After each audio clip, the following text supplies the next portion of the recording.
शाळेमध्ये आपण अभ्यास करत असताना आपल्याला सगळ्यात आवडीचा तास खेळायचा असतो, बरोबर आहे. त्यासोबतच मुलांनो, खेळण्यासोबतच आपल्याला चित्रकलेचाही तास आवडतो. आणि त्या चित्रांवर जर प्रश्न विचारले तर मग ते तास आपल्याला फारच आवडतो.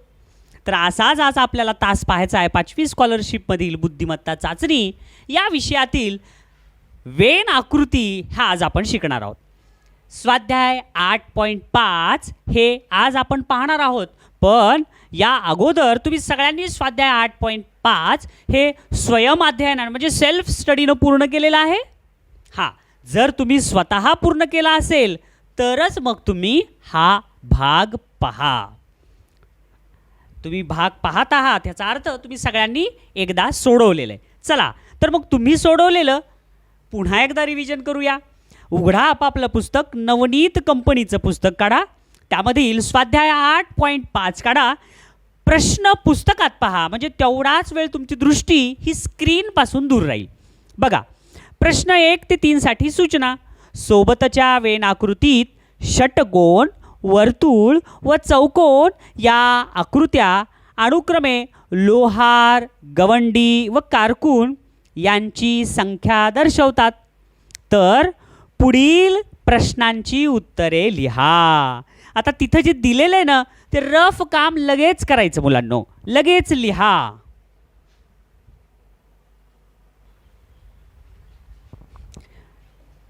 षटकोन, वर्तुळ आणि चौकोन म्हणजेच काय? लोहार, गवंडी आणि कारकून क्रमानं बरं का. षटकोनात लोहार आहेत, वर्तुळामध्ये गवंडी आहेत आणि चौकोनामध्ये कारकून. हे समजणं महत्त्वाचं. बघा, हे जर एकदा समजलं रे, सगळे उत्तर तुमचे चुटकीसरशी येतात. बघा, पहिला प्रश्न काय सांगितलंय? किती कारकून लोहार कामही करतात? किती कारकून? आता कारकून म्हणजे कोण रे? कारकून म्हणजे चौकोनातले. आता ह्या चौकोनातले किती लोक लोहार काम करतात म्हणजे षटकोनात. मग चौकोनातले किती लोक षटकोनात आहेत? हे षटकोन आहे. षटकोनात 5 आणि 4 आहेत. 5 आणि 4 किती? 9. 9 म्हणजे पर्याय नंबर 2. समजला प्रश्न मुलांनो? चला आता पाहूया पुढचा प्रश्न. पहिल्याचं उत्तर 2 आलं. आता दुसरा प्रश्न. फक्त एकच एक काम करणारे लोक किती आहेत? मग आता फक्त एकच एक काम करणारे लोक किती आहेत? मग आता ह्याचं उत्तर शोधण्यासाठी तुम्हाला पाहावं लागेल की एकच एक म्हणले बरं का, स्पेसिफिक फक्त चौकोन कारकूनच काम करणारे म्हणले का? फक्त गवंडीच नाही, एकच एक काम करणारे लोक किती आहेत? मग एकच एक काम करणारे लोक कोण कोण आहेत? हे बघा, हे 18 षटकोनात लोहार आहेत, 18 एकच काम करते ते. त्याच्यानंतर वर्तुळात गवंडी, हे 11 गवंडी एकच एक काम करतात. त्याच्यानंतर हे 15 व चौकोनात हे कारकून आहेत, एकच एक काम करतात. मग ह्या सगळ्यांची बेरीज 8 आणि 1 9 आणि 5 14ला 4 हातचाला 1 आणि 4 44 आहे का त्याचं उत्तर? म्हणून दुसऱ्याचं उत्तर पर्याय नंबर 3. समजलं मुलांनो? कसं काढलं ते कळालं ना? एकच एक काम करणारे कारकून विचारलं का? नाही. एकच एक काम करणारे गवंडी विचारलं का? नाही. एकच एक काम करणारे लोहार विचारलं का? नाही. तर काय म्हणलं? एकच एक काम करणारे किती? तर एकच एक काम करणारे आपण संख्याची टोटल केली आणि उत्तर काढलं. चला पहा बरं आता तिसरा प्रश्न. 9 ही संख्या काय दर्शवते? पहिला आकृतीत बघा 9 कुठे आहे? 9 कुठे आहे? 9 9 9 9 9 इथं 9 आहे. मग ही 9 ही संख्या काय दर्शवते? मग पर्याय वाचूया आपण. पर्याय नंबर 1 फक्त कारकुनी करणारे लोक. 9 ही संख्या कारकुनी करते का? नाही आहे. तर वर्तुळात सुद्धा आहे आणि चौकोनात सुद्धा आहे, म्हणजे गवंडी पण आहेत आणि कारकून पण आहेत. नंबर 2 फक्त गवंडी काम करणारे लोक. आता गवंडी म्हणजे वर्तुळात, म्हणजे 9 हे वर्तुळात पण आहेत आणि चौकोनात पण आहेत. दुसराही पर्याय चुकला, कारण कारकून पण आहेत ना ते. तिसरा पर्याय बघू आपण. तर तिसऱ्या पर्यायात काय म्हणलं आहे? गवंडी काम करणारे कारकून. म्हणजे 9 हे जे आहेत गवंडी काम करणारे लोक आहेत. हे गवंडी काम करणारे चौकोनामध्ये बी आहे म्हणजे कारकून. अरे हे तर बरोबर आहे. गवंडी काम करणारे कारकून हा पर्याय बरोबर आहे. म्हणून याचं उत्तर, तिसऱ्याचं उत्तर पर्याय नंबर 3. हे समजला ना प्रश्न मुलांनो? होता ना सोपा प्रश्न? चला अशीच पुढची वेन आकृती पाहूया आणि सोपा भाग आपल्याला सोपाच जाऊ द्यायचा आहे, अवघड नाही. पहा बरं पुढचा प्रश्न. चला विद्यार्थी मित्रांनो, आता पाहूया प्रश्न 4 ते 6 साठी सूचना. म्हणजे आता 4 ते 6 प्रश्नांसाठी काय सूचना आहे. सोबत दिलेल्या वेन आकृतीत विविध वाहनांनी प्रवास करणाऱ्या लोकांची संख्या दर्शवली आहे. त्यावरून विचारलेल्या प्रश्नांची उत्तरे लिहा. आता बघा, ह्या वेन आकृती आहे गुंतागुंतीची आणि त्याच्यात विविध वाहनांनी प्रवास करणाऱ्या लोकांची संख्या दर्शवली आहे. तर आता आपल्याला काय करायचे, विचारलेल्या प्रश्नांची उत्तरे द्यायची आहेत. आता बघा, ही आकृती कशाची आहे, रेल्वे. ही आकृती कशाची आहे, ही मधला सायकल. ही आकृती विमान आणि हे आकृती हा चौकोन कशाचा आहे, बसचा. समजलं. बस, रेल्वे, सायकल आणि विमान अशा 4 वाहनांच्या 4 आकृत्या. हे पहिलं समजून घ्यायचं बरं का मुलांनो. आणि असं जर लिहून जर आलं रे तर ह्याच्या एवढा तर सोपा प्रश्न कोणताच नाही आहे. पहा, फार सोपा आहे.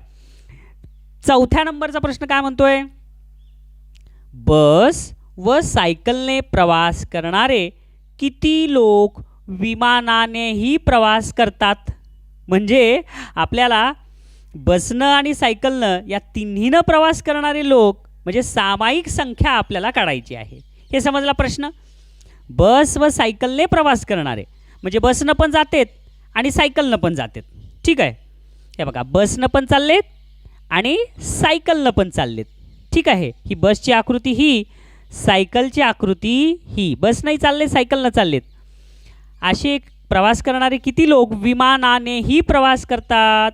मग विमान कोणतं आहे, हे बघा, हे विमान आहे. ही सायकल आहे, हे बघा, ही सायकल आणि हे विमान. मग बस आणि सायकलनं प्रवास करणारे लोक किती लोक विमानानेही प्रवास करतात.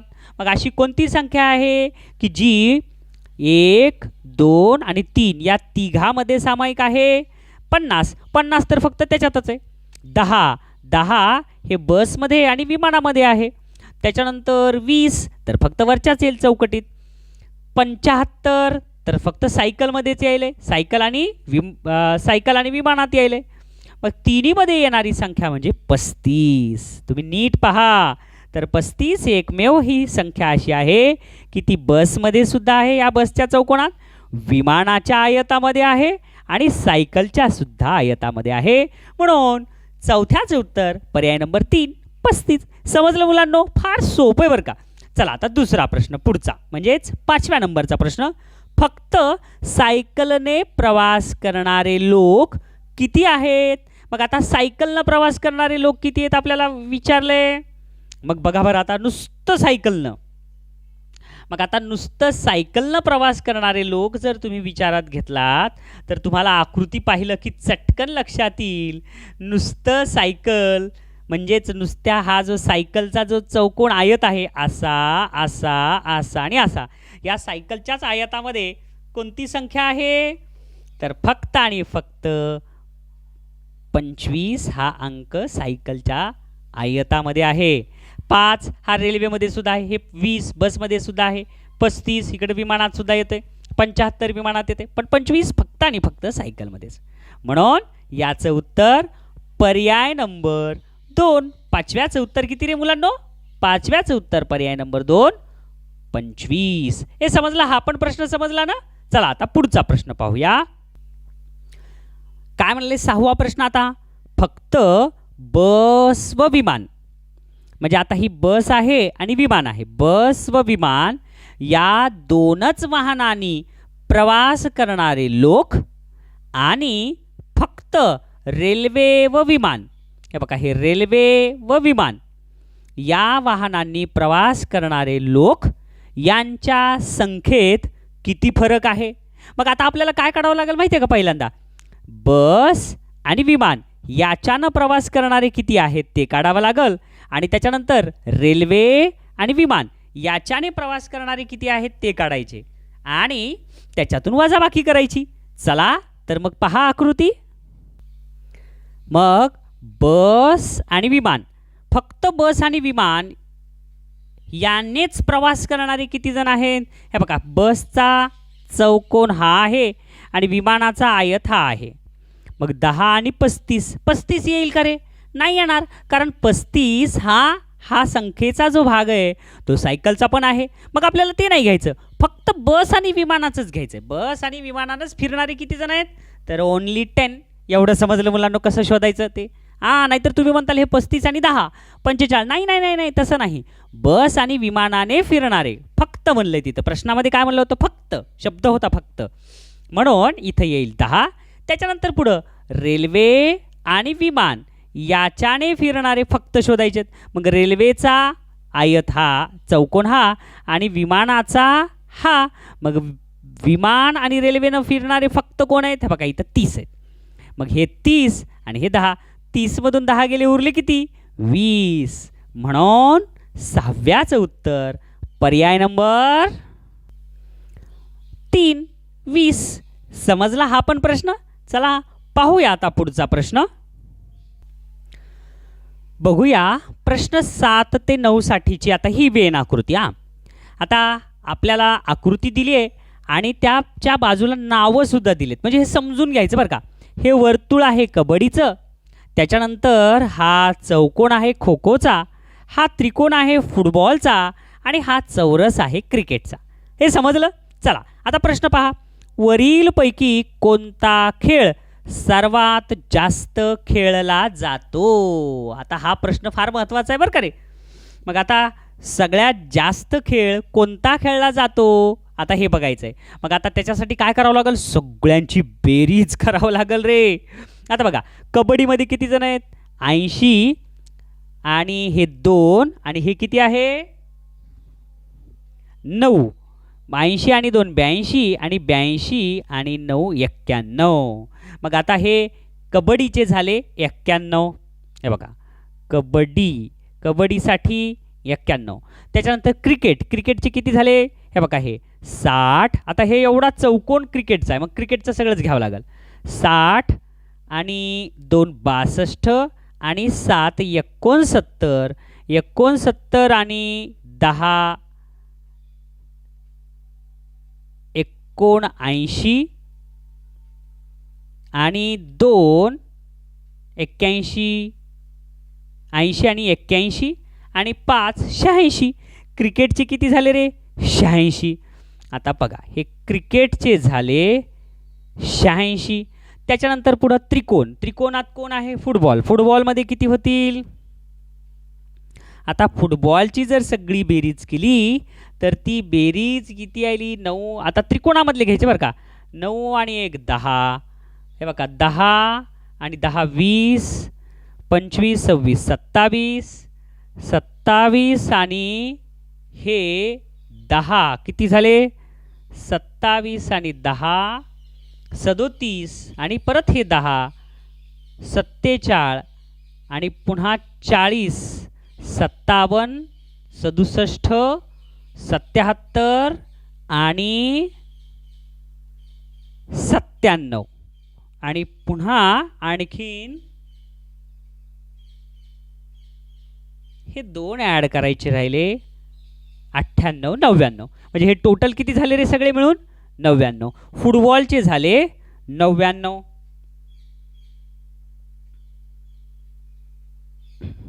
थांबा, फुटबॉलचे 87 होतात. फुटबॉलचे किती होतात रे? 87 ह्या त्रिकोणातले. आणि ह्याचे खो खो जे आहे बघा, खो खो खेळणारे जे आहेत त्या खो खोचे होते 99. मग आता तुम्हीच सांगा ह्याच्यापैकी कोणता अंक सगळ्यात जास्त आहे? तर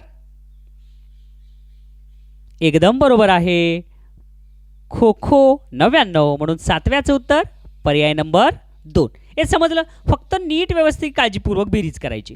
चला आता पाहूया पुढचा प्रश्न.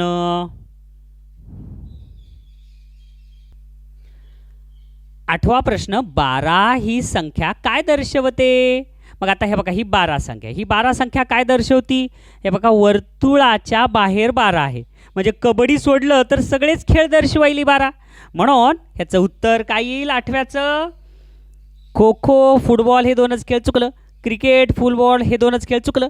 क्रिकेट फुटबॉल व खो खो हे 3ही खेळ खेळणारे लोक, हे पर्याय नंबर 3 बरोबर आहे बघा. आलं का लक्षात? क्रिकेट आणि फुटबॉल व खो खो आलं का लक्षात? आहे बघा, क्रिकेट पण आहे, खो खो पण आहे आणि फुटबॉल पण आहे. म्हणून 8व्याचे उत्तर पर्याय नंबर 3. पाहूया 9वा प्रश्न. हां, 87 माझी बेरीज चुकली, पण फार सोपं आहे बरं का. आता ह्या त्रिकोणातली आणखीन एकदा सांगतो तुम्हाला फुटबॉलची. हे बघा, हे 40 आणि 10 50 आणि हे 60, 9 ने 1 10, 70, हे 10 80 आणि 5 85 आणि 2 87. समजलं? हां, चला आता व्यवस्थित तुम्ही व्यवस्थित समजून घेऊन करा. बघा बरं 9वा प्रश्न. फक्त खो खो आणि क्रिकेट हे दोनच खेळ खेळणारे लोक किती आहेत? हे बघा, फक्त खो खो आणि क्रिकेट, हे खो खो आणि क्रिकेट म्हणजे हा चौकोन आणि हा चौरस, ह्याच्यामध्ये एकूण किती आहेत? खो खो आणि क्रिकेट. हे लक्षात आलं? मग हे खो खो आणि क्रिकेट खेळणारे एकूण किती जण आहेत? तर आता इथं 7 आणि 12, 12 आणि 7 किती व्हायलेत? 19. पण आता हे जे 12 आहे, हे 12 ह्या त्रिकोणात पण आहेत, फुटबॉल पण खेळायलेत, पण ते नाही धरायचं आपल्याला. आपल्याला काय धरायचं आहे? खो खो. हे बघा, हे खो खोचा हा चौकोन आणि क्रिकेटचा हा चौकोन. मग ह्या चौकोनात आणि ह्या चौकोनात असणारे फक्त शब्द वापरलाय, म्हणून फक्त 7 जण असे आहेत की जे क्रिकेट ही खेळतात आणि खो खो ही खेळतात. म्हणून 9व्याचं उत्तर पर्याय नंबर 4 7. समजलं मुलांनो? प्रश्न समजून घ्या. चला पहा पुढचा. पाहूया 10वा प्रश्न. काय दिलंय? फक्त शब्द वापरला बरं का. फक्त वर्तुळ आणि फक्त त्रिकोण यांच्यात असलेल्या संख्यांचा गुणाकार किती? आता फक्त वर्तुळ म्हणले, हे बघा, फक्त वर्तुळातली संख्या आणि फक्त त्रिकोण म्हणजे फक्त त्रिकोणातली संख्या घ्यायची आणि त्यांचा गुणाकार करायचा आहे. मग सांगा बरं तुम्हीच आता, फक्त वर्तुळात कोणती संख्या आहे? 10 9 5. अरे 9 नाही येणार, 9 त्रिकोणात आहे, 5 नाही येणार. हे बघा, ह्या चौकोनात पण आहे, फक्त 10. म्हणजे आपल्याला काय घ्यावं लागेल रे? हे बघा, फक्त वर्तुळातली 10. आता फक्त त्रिकोणातली, मग आता त्रिकोणात कोण कोण आहे? 9 5 8 4 7 2. 9 घेता येणार नाही, 9 वर्तुळात आहे. 5 घेता येणार नाही, ते वर्तुळात पण आहे चौकोनात पण आहे. 8 घेता येणार नाही, हे वर्तुळ हे त्रिकोण आणि चौकोनात आहे. मग काय घ्यावं लागेल? हे बघा, हे 2 फक्त त्रिकोणात आहे, त्याच्यानंतर 7 हे फक्त त्रिकोणात आहेत आणि त्याच्यानंतर हे 4 हे त्रिकोणात आहेत. बरोबर आहे? मग यांचा गुणाकार करायचा आहे आपल्याला. मग काय येईल? संख्या सापडल्या की मग आता गुणाकार. 10 दोन्ही किती येईल? हे 10 दोन्ही 20 आणि 7 चोक 28. मग आता 20 आणि 28 यांचा गुणाकार जर केला आपण तर तो येतो किती? 560. म्हणून 560 हे कुठं आहे? तर पर्याय नंबर 3. म्हणून 10व्याचं उत्तर पर्याय नंबर 3. पहा पुढचा प्रश्न. चला बघूया परीक्षेत आलेला प्रश्न. 11वा. प्रश्नात दिलेली वेनाकृती कोणत्या पर्यायातील घटकांशी अचूक जुळेल तो पर्याय निवडा असं म्हणले. मग आता बघा बरं, प्रश्नात दिलेली ही वेनाकृती आहे, कोणत्या पर्यायातील घटकांशी अचूक जुळेल ते बघा. मग आता पहिलं बघूया अन्न घटक. मग आता वरचं वर्तुळ अन्न घटकाचं जर समजलं तर पिष्टमय पदार्थ आणि गहू तसं नाही येणार, तर हे सुद्धा महत्त्वाचंच आहे. अन्न घटक, पिष्टमय पदार्थ आणि गहू हे 3 वर्तुळ असायला पाहिजे. चला पुढचं. भारत, हां हे मोठं वर्तुळ भारताचं. महाराष्ट्र, हां भारतामध्ये महाराष्ट्र. कर्नाटक, महाराष्ट्राच्या शेजारी कर्नाटक. हे करेक्ट आहे की रे? चला पुढचं. खेळ. आता हे मोठं वर्तुळ खेळ, पुन्हा छोटं वर्तुळ क्रिकेट आणि पुन्हा बॅट बॉल. आता हे क्रिकेटमध्येच बॅट बॉल असतं, क्रिकेट आणि बॅट बॉल वेगवेगळं कसं आलं? चुकलं. चौथं तेलंगणा, मोठं वर्तुळ तेलंगणा आणि तेलंगणामध्ये राजस्थान आणि तेलंगणामध्ये गोवा कुठे आहे? चुकलं.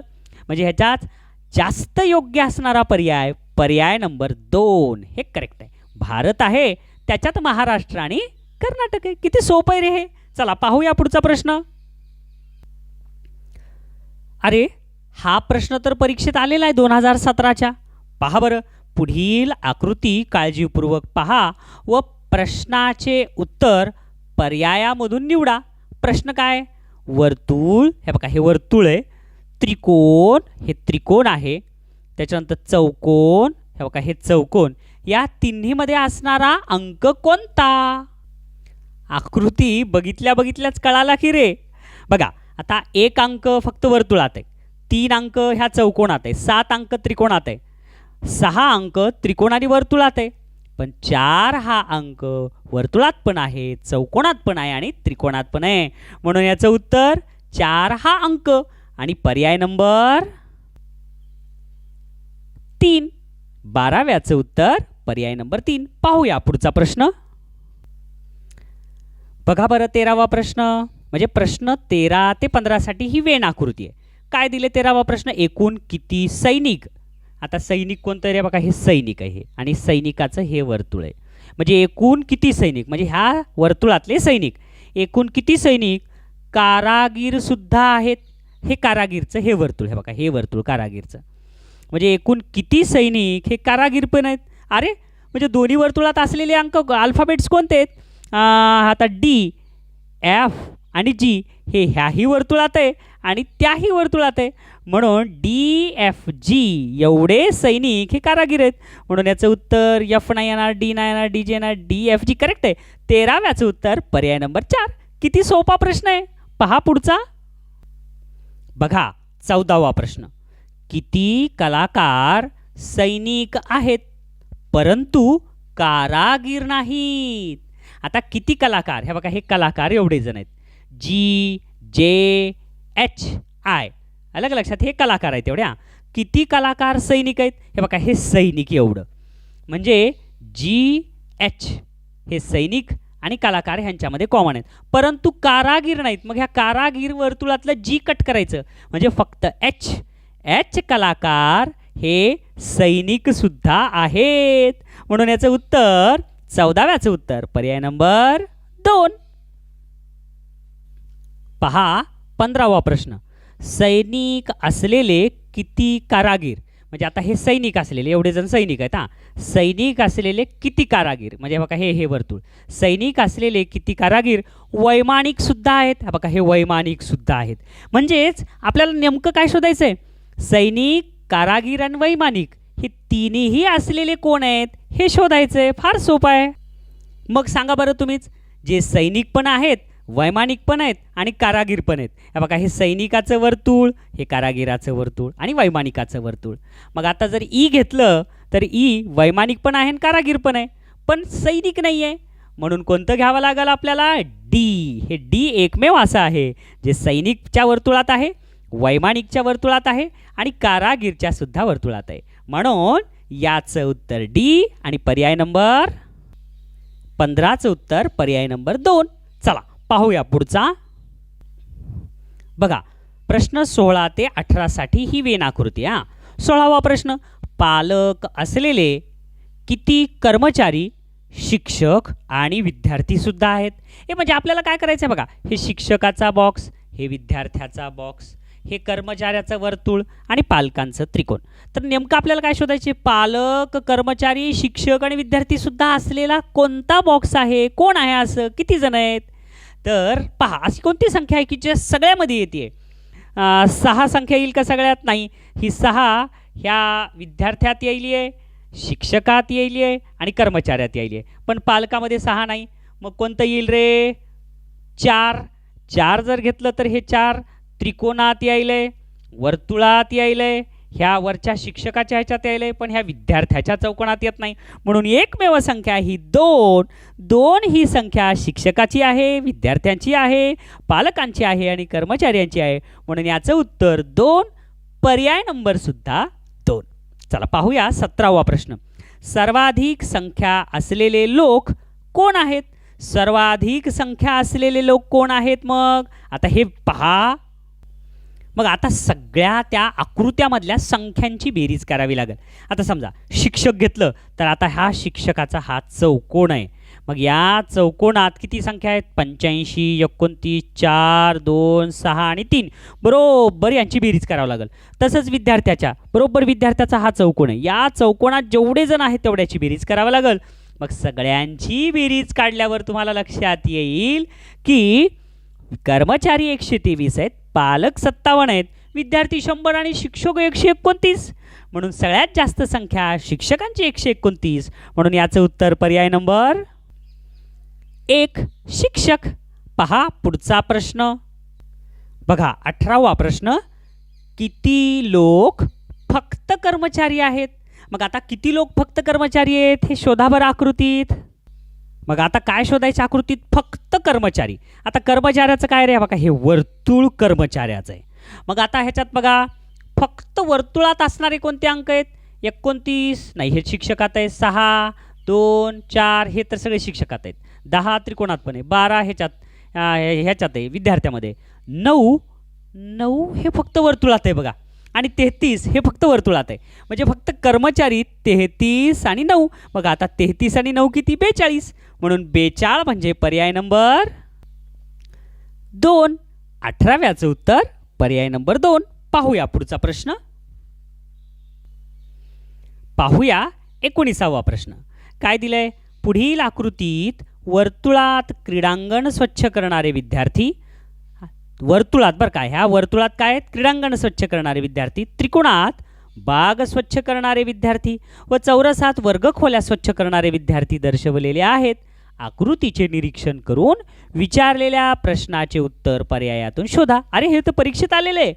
पहा फक्त क्रीडांगण व बाग स्वच्छ करणारे विद्यार्थी कोणते? मग आता हे आपल्याला थोडंसं अवघड जाते, म्हणून त्याला काय करायचं? लगेच त्याचं बारसं करून टाका. म्हणजेच काय? नावं देऊन टाकायची. आता एकदा नावं दिली की सोपं जाते. फक्त क्रीडांगण व बाग स्वच्छ करणारे विद्यार्थी. बघा फक्त क्रीडांगण व बाग म्हणजे हे क्रीडांगण आणि बाग स्वच्छ करणारे विद्यार्थी कोणते आहेत? फक्त बनले. मग जे क्रीडांगणात पण आहे आणि बागेत पण आहे, मग कोण आहे रे ते? फक्त 3. म्हणून याचं उत्तर पर्याय नंबर 1 आहे ना. सोपं. बघूया 20वा प्रश्न.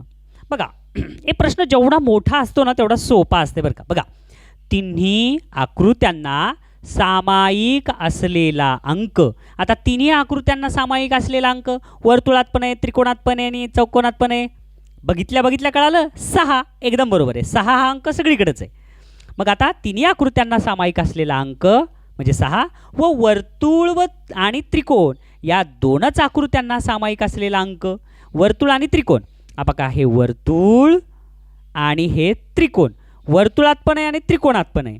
असा अंक कोणता? 6. अरे ते चौकोनात, मग 6 घ्यायला जमणार नाही. मग 4 हे वर्तुळात पण आहे आणि त्रिकोणात पण आहे. बरोबर आहे का नाही? म्हणजे ते 6 आणि 4 2 अंक सापडले. असं लिहिलं की यांचा गुणाकार किती येतो? अरे मग 6 चौक किती? 24. म्हणजे 20व्याचं उत्तर पर्याय नंबर 2. किती सोपं आहे, बोलत बोलतच आलं हे तर. चला पहा 21वा प्रश्न. फक्त एकाच आकृतीत असलेल्या संख्यांची बेरीज किती? आता बघा हा प्रश्न कसा आहे, म्हणजे काय करायचं आहे मुलांनो? फक्त एकाच आकृतीत, म्हणजे आता हे वर्तुळ आहे, या वर्तुळातच असलेला जो अंक आहे ते घ्यायचा, या चौकोनात असलेला अंक तेवढाच घ्यायचा आणि या त्रिकोणात असलेला अंक तेवढाच घ्यायचा. म्हणजे काय? 18 15 आणि 9 यांची बेरीज करायची. 18 15 आणि 9 यांची बेरीज किती आली? 42. म्हणून 21व्याचं उत्तर पर्याय नंबर 4. किती सोपं आहे. बघा 22वा प्रश्न. चौकोन व त्रिकोण यांना सामायिक असलेली संख्या. हे दमाने वाचायचं, मोठा प्रश्न असला ना दमाने वाचायचं. मग काय? चौकोन व त्रिकोण, हे बघा हे चौकोन आणि हे त्रिकोण यांना सामायिक असलेली संख्या कोणती आहे गडे? 9 नाही, 4 नाही, 6 तर वर्तुळात बी नाही घेणार. 10 म्हणजे चौकोन आणि त्रिकोण यांना सामायिक असणारी संख्या आहे 10. एक सापडलं. पुढं आणि चौकोन व वर्तुळ यांना सामायिक असलेली संख्या. आता चौकोन आणि वर्तुळ यांना सामायिक असलेली 4 येईल का? नाही येणार. ते वर्तुळ आणि त्रिकोणात आहे. 6 येईल का? नाही, कारण चौकोनात त्रिकोणात आणि वर्तुळात तिन्हीमध्ये आपल्याला फक्त सांगितले चौकोन आणि वर्तुळात सामायिक, म्हणजे फक्त 8च आहे. म्हणजे याच्यामध्ये सामायिक आहे 10 आणि याच्यात सामायिक आहे 8. तर पुढं काय म्हणले? संख्या यात किती फरक आहे? मग 10 मधून 8 गेले किती उरले? 2. म्हणून 22व्याचं उत्तर पर्याय नंबर 3. किती सोपं होतं. बघूया पुढचा प्रश्न. प्रश्न 23 ते 24 साठी सूचना. पुढील वेन आकृतीचे निरीक्षण करून त्यावर आधारित प्रश्नांची उत्तरे पर्यायातून निवडा. आता ही वेन आकृती आहे बरं का. 23वा प्रश्न काय म्हणले, फक्त त्रिकोण. आता हे बघा, हे त्रिकोण आहे, एवढ्याच त्रिकोणामध्ये म्हणले फक्त लंबवर्तुळ. हे बघा, हे लंबवर्तुळ, या लंबवर्तुळातच. आणि फक्त षटकोन, हे षटकोन. यामधील अंकांची बेरीज किती. म्हणजे फक्त त्रिकोणापुरताच अंक कोणता आहे रे, 2. फक्त लंबवर्तुळापुरताच अंक कोणता आहे, 6. फक्त षटकोनाचाच कोणता आहे अंक, 7 आणि 8. अरे मग एवढ्याचीच बेरीज करा. 8 आणि 2 10, 10 आणि 7 17, 17 आणि 6 किती येईल, तर पर्याय नंबर 2 23. होतं ना सोपं. हे चला शेवटचा प्रश्न बघा बरं. तिन्ही आकृत्यांमध्ये सामायिक असणारा अंक कोणता. आता हे तर परीक्षेत आलंय, किती सोपं आहे. तिन्ही आकृत्यामध्ये सामायिक असणारा अंक एकदम सोपं. मी सांगणारच नाही उत्तर, तुम्हीच सांगा. करेक्ट आहे. ह्याचं उत्तर पर्याय नंबर कॉमेंटमध्ये द्या. फार सोपा आहे प्रश्न. चला, अशा प्रकारे आज आपण 8वं प्रकरण पूर्ण संपवलेलं आहे मुलांनो. विद्यार्थी मित्रांनो, अशा प्रकारे आपण आज 8वं प्रकरण कूट प्रश्न, ज्याच्या नावामध्येच कूट प्रश्न म्हणजे अवघड असा शब्द दडलेला आहे, पण काहीच अवघड नव्हतं, हे 8वं प्रकरण पूर्ण केलेलं आहे. आणि खूप म्हणजे खूप सोपं आणि खूप सहज उत्तरं मिळणारं हे प्रकरण होतं. आणि मला विश्वास आहे, तुम्ही जर सगळ्यांनी हा भाग जर पाहिला, कूट प्रश्न हे प्रकरण तुम्ही जर पूर्ण जर पाहिलात, तर नक्कीच तुम्हाला समजेल. आम्ही आमचं पूर्ण वेळ देऊन, आमचं रक्त आटवून तुम्हाला शिकवण्याचा प्रयत्न करत आहोत. आणि आशा आहे की तुम्हाला ते समजेलच. पण त्यासाठी तुम्ही सुद्धा परिश्रम करा, पाठांतर करा, सराव करा आणि वारंवार दिलेल्या सूचनेचं पालन करा. दे रे हरी पलंगावरी असं होत नाही मुलांनो. म्हणून प्रयत्न करा. तुम्हाला प्रयत्नासाठी खूप शुभेच्छा. Best of luck.